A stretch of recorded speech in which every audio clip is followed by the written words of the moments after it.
بسم الله الرحمن الرحيم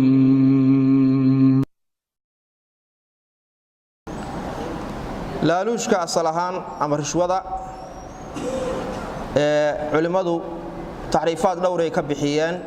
laakiin qeexitaanka ugu koobitaanka badani waxa weeye hiya kullu ma yu'ta li ibtali haqqin aw li ihqaqi baatil sida Abdul Qadir Jarjani kitaabkiisa taariifaat safhada 148 uu ku sheegay waxa weeye wax la bixinayo oo loo bixinayo shay xaq ah in lagu hor istaago oo lagu buriyo ama shay baatil ah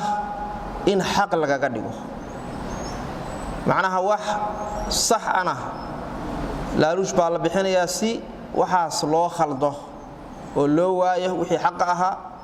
wax baatil loo baahna in lala dagaalamana laaluush baa la bixinayaa si dadkii xaq loogu tuso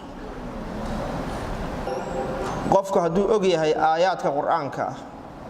oo laaluushka bixintiisa ku soo arooray iyo ahadiista nabiga ka sugnaatay kaleey salaatu wasalaam iyo waciidka adag oo loo sheegay xoolaha in xaraan lagu kala cuno qof hadda in adagi waa jira oo isagu farabaxay laakiin dadka in badan way ka joogsan lahaayeen الله وحده سبحانه وتعالى ولا تأكلوا أموالكم بينكم بالباطل وتدلوا بها إلى الحكام لتأكلوا فريقا من أموال الناس هعنننا حولهن جد باطل هكلا عنننا إذن كو ولبا dadka xukaamta ah gartiina iyo dacwadiina gaarsiinaya si dadka xoolahooda halkaas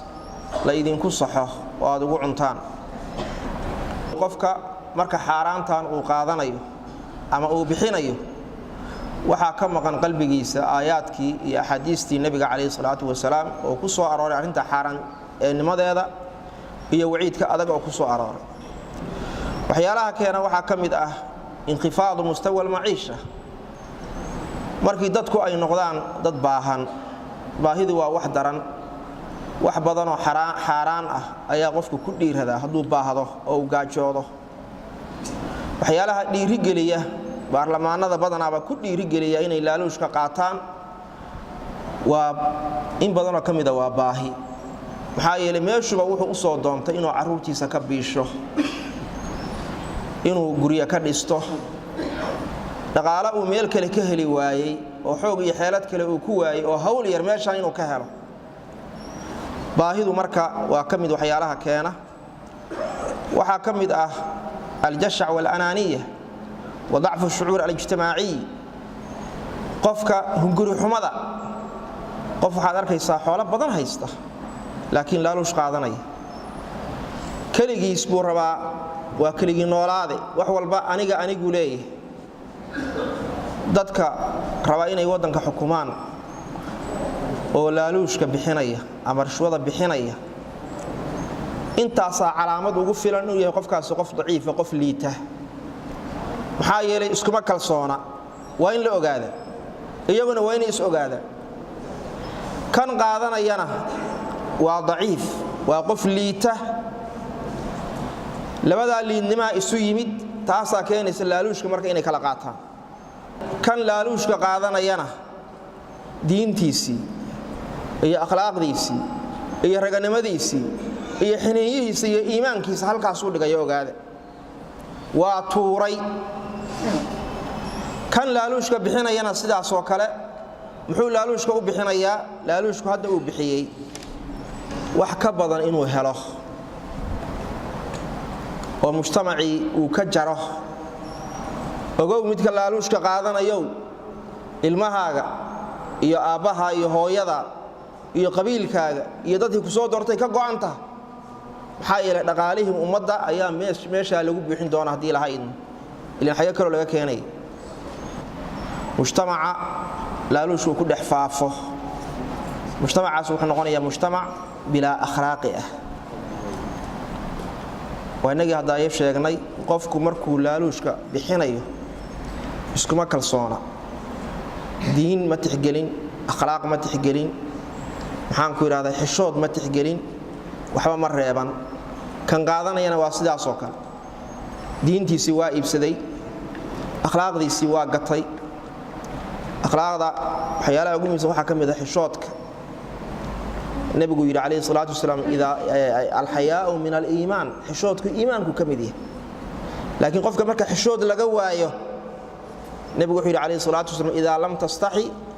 inna mimma adraka an-nas min kalam an-nubuwwati al-ula ida lam tastahi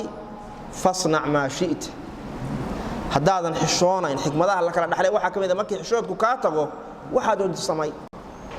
laaluushka calanka ah wala leeyahay waa la bixinaya ama leeyahay waa la qaadanaya waa meel xishoodkii akhlaaqdii ay ka dhimatay naxariistii baa ka dhimatay xishoodkii baa dhintay maxaan ku raahday dulqaadkii baa dhintay daacadnimadii baa dhimatay daacadnimo meeshaas ugu damaysa wuxuu keenaa laaluushku arrishu tuaddi ila ta'yin muwadhafiina غير صالحين ومدة waxyaalaha ugu muhiimsan oo hadda in si gaar loo tilmaamo mudan laaluushu wuxuu keenayaa in dadka ay madax u noqdaan ama la shaqaalaysiiyo dad aan munaasib ahayn dadkii mudnaa dad aan ahayn Soomaali hadaynu nahay halka waxa dhigay badanaaba hoggaan xumo weey waa dad runtii dad xukuma haday helaan oo wanaagsan dadka la xukumo shucuubta caalamka kuwa ugu roonbay ku jiraan ama ugu hoggaan qaadasho og waataynu soo mar dawladda xoog badan markay jirtay sida loo hoggaansanaa hadii marka laaluush la bixiyo arintaas waxay keenaysaa qofkii munaasibka ah qof aan ahayn inuu meesh kursigii ummadda lagu hoggaaminayo oo ku fariisto ninka ra'iiska waa inuu aamin yahay ka ra'iiska ah wadanka xukuumaya waa inuu aamin yahay marka shaqaalihiisa ka hooseeya xataa haday waxadaan oo yaraan oo wal kala qarsan hadii ninka ra'iisku furfurto wixii soo gaadhaba isagoo xaabsado liqo de wal xaabsan wal xalqaya ninba meeshu ka soo gaadho ka fujisanaya halkaana waxa ku baaba'aya masaalixdii caamka ahay bulshadii saakiintii dadkii baa burburaya wayaalayta hadii wax la boobaya ahaan lahayd batrool iyo macaadin iyo badaha waxa mushkila ma ahaateen waxa la boobaya waa caanalay waa hiliblay waa wadato waa masaakiin waxa weeye qolada bibitooyin kale waa caanalay dadkaas weey dadka xoolahoogi weey waxa dadku ay cunayaan waxa ya la kala boobaya waa halaag marka rishwadan marka waa khatar aad iyo aad u khatar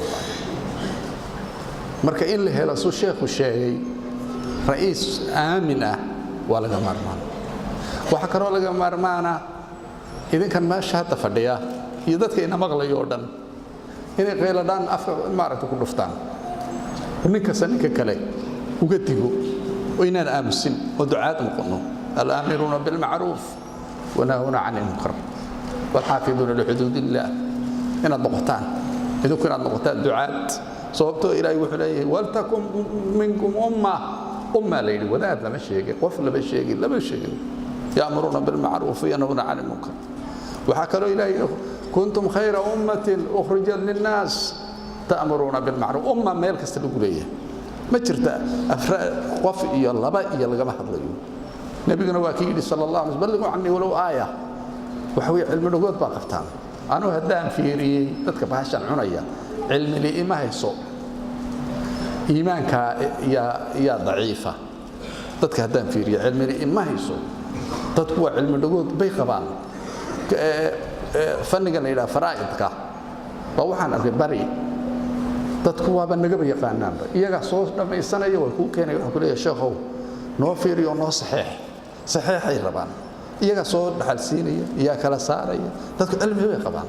laakiin wala barbar maraya marka sifaadkaasina waa sifaatul yahuud soo markis waa khatar waa anta arinta damaanta in ay soo waqtigii mamaaliktii waxaan hadda bilaabmay weligood waa soo jiray ولذلك عمر بن عبد العزيز كركو قبطي حكومته وreer koogii uu ka celiyay bankigii baytul maankii uu dabtiyay oo ilaahay wadankii khayr ka dhigo cirki daay oo dadkii iyo dugaagkii iyo xoolihii iyo masaskii iyo maaragtay waxa damaanta ka baxsan oo cadow isu nahay iswada dhax galeen oo meel la wada seexday oo la arkay libaaxiyo lodiyo meel wada daaqaya oo meel isku wada jira oo wax istiidan la waayay way sameeyeen laba sano kulku maxay saasayay wala sameeyay sunba lagu dilay sababtoo nimankii cunayay dawladda uu ka xakameeyay Umar ibn Khattab radiyallahu anhu ardaa markii loo keenay kunuusu Kisra iyo weelalkiisii iyo furaashtiisii iyo macaadintiisii markii loo keenay ayuu yiri in qawman addu hada macnihi hadalkii qolada waxaan keentay la umana wallahi wa umana nimanka waxa keenay ee halka ka soo raray Iraq inta ka soo raray Madiina keenay ummadii oo dhan baa isu soo baxday dadku faqri baa ay dibata jiray hada inagu waxaanu nahay tujaar baan nahay nabiyullaahi Muuse korku dadka wacdinayo wuxuu yiri waja'alakum mulukan wa ataakum ma lam yu'ti ahad min al-alamin wa qurratin soo markis Abdullah min Amr ibn As baninu yimid oo markaas wuxuu yiri muhaajiriintii kamid ahaa waxa weeye dawladda waxa la naga siiyo waxa weeye waxa la noo qabto wuxuu ku yiri alaka zawja kulkaas naam وقاس وحكوا يلي محاكو هذا ألك بيت وسيوي ويدي هذا الكي ودن بي وحولي إنك وحولي من الملوك بقردات كميتاي إنك حتى مركمات بقرين ونهاي علي بن أبي طالب وأكشو عمر وحكوا يلي هذه دور صونا هذا كلك هذا دور صوناتين يجونا وي دور صوناتين صوبته وحمي مجتمعها iyo bulshadu hoggaanka sare badanka waa raacayaan